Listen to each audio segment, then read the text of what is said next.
प्रधानमंत्री नरेंद्र मोदी G20 शिखर सम्मेलन के लिए अपनी साउथ अफ्रीका यात्रा पूरी करके सोमवार सुबह राजधानी दिल्ली लौट आए हैं। उन्होंने अपने इस यात्रा को सफल बताया। जोहान्सबर्ग में 22 से 23 नवंबर को अपने आधिकारिक दौरे के बीच पीएम मोदी ने दुनिया के कई नेताओं से बातचीत की। देखें रिपोर्ट।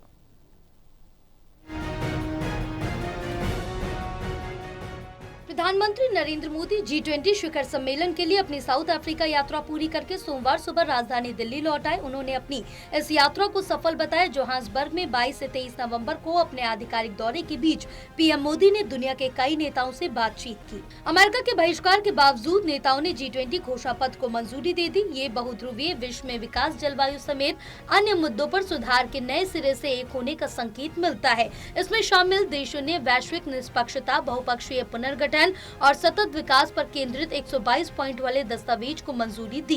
उनकी खास द्विपक्षीय बैठकों में से एक इटली की पीएम जॉर्जिया मेलोनी के साथ थी, जहां दोनों पक्षों ने आतंकवाद के वित्त पोषण को रोकने के लिए इंडिया इटली संयुक्त पहल को अपनाया और आतंकवाद से लड़ने के अपने साझा प्रतिबद्धता की पुष्टि की। बैठक की जानकारी शेयर करते हुए विदेश मंत्रालय के प्रवक्ता रणधीर जायसवाल ने एक्स पर पोस्ट किया कि दोनों नेताओं ने व्यापार, निवेश, तकनीकी, AI, सुरक्षा, अंतरिक्ष, शोध, अन्वेषण और सांस्कृतिक सहयोग को मजबूत करने पर चर्चा की।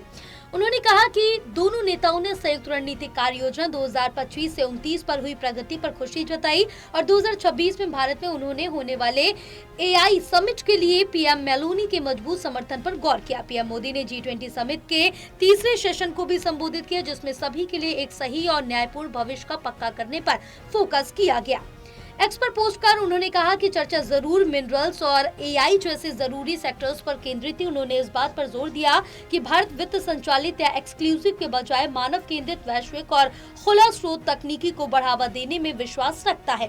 उन्होंने AI के लिए भारत के नजरिए पर जोर दिया, जो सबके लिए बराबर पहुंच, जनसंख्या स्तरीय कौशल विकास और जिम्मेदार तैनाती पर आधारित है। उन्होंने कहा कि भारत के AI मिशन का मकसद ये पक्का करना है कि AI के फायदे हर जिले और भाषा तक पहुंचे और उन्होंने AI के गलत इस्तेमाल को रोकने के लिए एक वैश्विक समझौता बनाने की अपील की। इसमें डीप फेक, क्राइम और आतंकवाद शामिल है। भविष्य को देखते हुए पीएम मोदी ने कहा कि भारत फरवरी 2026 में सर्वजन हिताय सर्वजन सुखाय थीम के तहत AI इम्पैक्ट समिट होस्ट करने की तैयारी कर रहा है। उन्होंने आज की नौकरियों के बारे में सोचने के बजाय कल के लिए काबिलियत बनाने की जरूरत पर जोर दिया और उम्मीद जताई कि G20 आने वाले सालों में टैलेंट मोबिलिटी के लिए एक ग्लोबल फ्रेमवर्क बनाएगा, ताकि इनोवेशन को बढ़ावा मिले और दुनिया भर के युवाओं को फायदा हो। National desk report, total news.